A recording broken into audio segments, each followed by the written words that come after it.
Audio Jungle.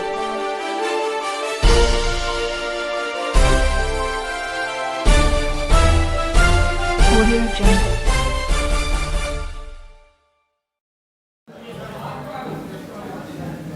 AB News की team इस समय जो बहुत बड़ा एक कार्यक्रम आप सामने देख रहे हैं, इसके पीछे क्या उद्देश्य है और किन मूल्यों को बेस बना करके आज नेताजी सुभाष चंद्र बोस की जो सरकार बनाया था उन्होंने, आज़ाद हिंद सरकार, आज उसका 78वां दिवस है। इस दिवस के संदर्भ में आप देख सकते हैं ये जो दीपोत्सव किया गया है, इसके अलावा इसके पीछे जो बड़ा सा बैनर लगाया गया है आज़ाद हिंद, आप ज़रा कैमरे को ऊपर करें, आज़ाद हिंद, ये एक इसका बैनर लगाया गया है और पीछे ये जनमानस खड़ा हुआ है। आइए हम लोग जानते हैं कि इस पूरे आयोजन और इस स्थापना दिवस जो 78 वर्ष पूरा कर चुका है, उसके क्या उद्देश्य हैं। सर, एबी न्यूज़ में आपका स्वागत है। धन्यवाद। क्या सर इस जो आज़ाद हिंद सरकार दिवस मनाया जा रहा है, उसका बेसिक उद्देश्य क्या है?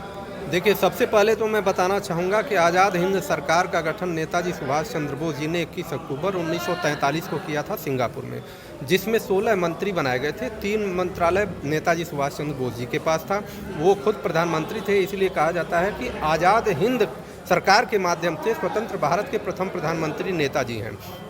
2 मंत्रालय और था, विदेश मंत्रालय उनके पास था और युद्ध मंत्रालय उनके पास था।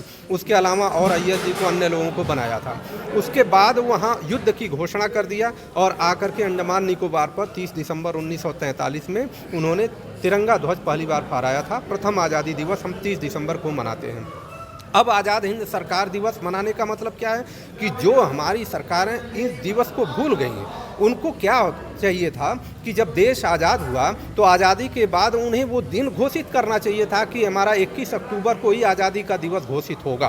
परंतु किसी कारण से या कोई भी षड्यंत्र रहा हो, जो भी राजनीतिक षड्यंत्र रहा हो, 21 अक्टूबर न घोषित करके उन्होंने 15 अगस्त घोषित कर दिया, जिसके कारण अब 21 अक्टूबर घोषित करते तो नेताजी सुभाष चंद्र बोस नायक हो जाते हैं और श्रेय उनको जाता, जो कि क्लीमेंट एटली ने भी इसको परिभाषित किया था कि everything responsible to Netaji Subhash Chandra Bose, ऐसा उन्होंने कहा था।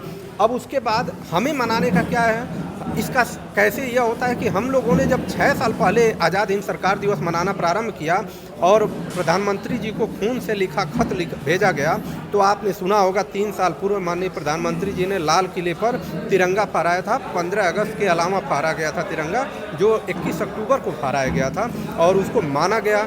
हम लोग ये चाहते हैं कि आज़ाद भारत के, स्वतंत्र भारत के प्रथम प्रधानमंत्री के रूप में नेताजी सुभाष चंद्र बोस जी को घोषित किया जाए और जिससे उनको संवैधानिक दर्जा मिले। संवैधानिक दर्जा मिलेगा तभी इनको सम्मान मिलेगा।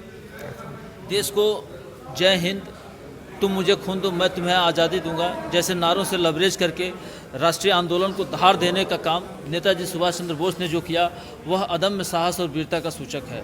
कहीं ना कहीं उनके इस मुहिम को रघुवंश सर बढ़ाने की कोशिश कर रहे हैं और लेक्चर के दौरान पता चला कि ये उनके सपनों का भारत बनाना चाहते हैं। सर, 1 मिनट में बताना चाहेंगे क्या उनका सपना रहा? देखिए, नेताजी सुभाष चंद्र बोस जी का सबसे प्रमुख सपना था कि वो जब गए थे ऑक्सफोर्ड में पढ़ने के लिए, तो वहाँ पर उन्होंने देखा, जब IAS की परीक्षा कहा जाता है कि 4था रंक को पाए थे, तो उन्होंने देखा कि हर व्यक्ति को ये चाहिए कि कम से कम जूनियर की शिक्षा निःशुल्क हो और अपनी मातृभाषा में हो।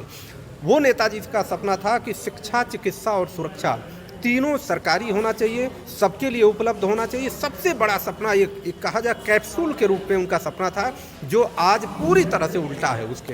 ये था। कुछ संदेश देना चाहेंगे आप? मैं संदेश यही देना चाहूँगा कि जब नेताजी सुभाष चंद्र बोस जी के जन्मदिन को राष्ट्रीय पर्व घोषित करके और प्रत्येक जनमानस को इस बात का एहसास दिला जाएगा कि देश की आज़ादी इनके कारण, इन शहीदों के कारण हुई है, तो आम जनमानस जगेगा और तब जाकर के हम इन शहीदों को सही शहादत का सही दर्जा दे पाएंगे, सम्मान दे पाएंगे और तब जाकर के हम नए भारत का सही निर्माण कर पाएंगे। इनके रास्ते पर चलेंगे तब हम कर पाएंगे।